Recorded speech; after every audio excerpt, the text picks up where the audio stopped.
தமிழ்நாடு முதலமைச்சராக மு.க. ஸ்டாலின் பதவியேற்று 4 ஆண்டுகள் நிறைவு பெற்ற நிலையில் 5வது ஆண்டில் அடியெடுத்து வைக்கும் திமுக அரசு நிறைவேற்ற வேண்டிய வாக்குறுதிகள் என்ன, எதிர்கொள்ளவிருக்கும் சவால்கள் என்னென்ன என்பது குறித்து இந்த செய்தி தொகுப்பில் விரிவாக பார்க்கலாம்.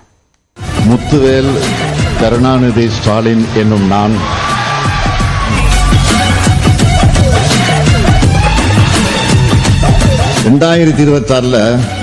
Version 2.0 loading. இந்த உறுதிமொழியை முதலமைச்சர் மு.க. ஸ்டாலின் ஓங்கி ஒலித்து 4 ஆண்டுகள் நிறைவு பெற்றது. கடந்த 2021ஆம் ஆண்டு நடைபெற்ற தமிழ்நாடு சட்டப்பேரவை தேர்தலில் திமுக தலைமையிலான கூட்டணி பெரும்பான்மையான இடங்களை கைப்பற்றி ஆட்சி அமைத்தது. மே மாதம் 7ஆம் தேதி தமிழ்நாட்டின் முதலமைச்சராக முதன்முறையாக மு.க. ஸ்டாலின் பதவியேற்றார். முத்துவேல் கருணாநிதி ஸ்டாலின் என்னும் நான் பொறுப்பேற்ற அடுத்த கணமே குடும்ப அட்டைதாரர்கள் அனைவருக்கும் 4000 ரூபாய் கொரோனா நிவாரண நிதி உதவி, ஆவின் பால் லிட்டருக்கு 3 ரூபாய் விலை குறைப்பு, மகளிருக்கு அரசு நகர பேருந்துகளில் கட்டணமில்லா பயணம் உள்ளிட்ட 5 முத்தாய்ப்பு திட்டங்களை அமல்படுத்தினார். கடந்த 4 ஆண்டுகளில் தேர்தல் அறிக்கையில் அறிவிக்கப்பட்ட மற்றும் அறிவிக்கப்படாத பல்வேறு திட்டங்களை முதலமைச்சர் தொடங்கி வைத்தார். குறிப்பாக கலைஞர் மகளிர் உரிமை திட்டம், விடியல் பயணம், முதலமைச்சரின் காலை உணவு திட்டம், புதுமை பெண், தமிழ் புதல்வன், நான் முதல்வன், இல்லம் தேடி கல்வி, மக்களை தேடி மருத்துவம், முதல்வர் மருந்தகம் உள்ளிட்டவை கவனம் பெற்றது.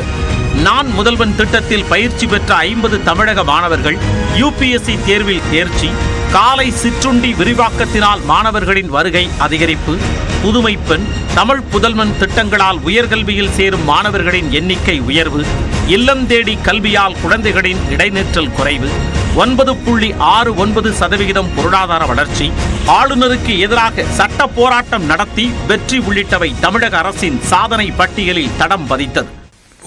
பாராளுமன்ற தேர்தல், சட்டமன்ற தேர்தல், இத்தனையும் சட்டமன்ற தேர்தலில் வெற்றி பெற்ற பிறகு பாராளுமன்ற தேர்தல் வந்தது, உள்ளாட்சி மன்ற தேர்தல் வந்தது, அத்தனையிலும் வெற்றி பெற்றிருக்கிறோம். பொதுமக்கள் மத்தியிலே ஒரு ஆன்டி இன்கம்பன்சி என்று சொல்லக்கூடிய அளவுக்கு எதுவுமே இந்த சர்க்கார் மீது இல்லை. மோடி கொஞ்சம் அச்சத்தோடு பார்க்கிற தலைவராக எங்கள் தலைவர் மு.க. ஸ்டாலின் இருக்கிறார். 4 ஆண்டுகள் நிறைவு செய்துள்ள நிலையில் விஜயின் அரசியல் பிரவேசம், அதிமுக பாஜக கூட்டணி போன்றவற்றால் வரும் சட்டமன்ற தேர்தலில் திமுகவுக்கு பல சவால்கள் காத்திருப்பதாக மூத்த பத்திரிகையாளர் பிரியன் தெரிவித்துள்ளார். ஒரு பக்கம் விஜய் மூலமாக வாக்குகள் பிரிக்கிற ஒரு விஷயம் இருக்கு, மைனாரிட்டி வாக்குகளை பிரிக்கிற விஷயம் இருக்கு. இன்னொரு பக்கம் மைனாரிட்டி வாக்குகள் உண்மையிலே பெரியுமா பெரியாதா தெரியாது, ஒரு த்ரெட் இருக்கு, ஒரு ஆபத்து இருக்கு.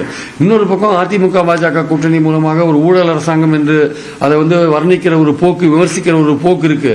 இன்னொரு பக்கம் மத்திய அரசு நிதி கொடுக்காம அதிகாரங்களை பறிக்கிற ஒரு போக்கு இருக்கு. இன்னொரு பக்கம் ஸ்டாலினுக்கு சொந்த கட்சியிலேயே அமைச்சர்கள் என்ன பேசுவாங்க, ஏது பேசுவாங்க, அவர்கள் தேர்தலுக்குள்ள ஏதாவது ஒரு மக்களுக்கு சங்கடம் விளைவிக்கிற மாதிரியான ஏதோ ஒரு விஷயங்களை பேசிட்டாங்க வச்சுக்கோங்க. சோ அவர்களும் தங்களை ரெஸ்ட்ரிக்ட் பண்ண வேண்டியதா இருக்கு. இதனிடையே அண்மையில் சட்டப்பேரவையில் பேசிய முதலமைச்சர் மு.க. ஸ்டாலின் இதுவரை பார்த்தது திராவிட மாடல் அரசின் பார்ட் 1 எனவும் 2026ஆம் ஆண்டில் வரவிருக்கும் 2.0ல் இன்னும் சாதனைகளை படைப்போம் எனவும் தெரிவித்திருந்தார். இதுவரை பார்த்தது திராவிட மாடல் அரசின் பார்ட் 1 தான். 2026ல் வெர்ஷன் 2.0 லோடிங், அதில் இன்னும் சாதனைகளை படைப்போம். நியூஸ் 18 தமிழ்நாடு தொலைக்காட்சி செய்திகளுக்காக செய்தியாளர்கள் அபினேஷ் மற்றும் கோகுல்.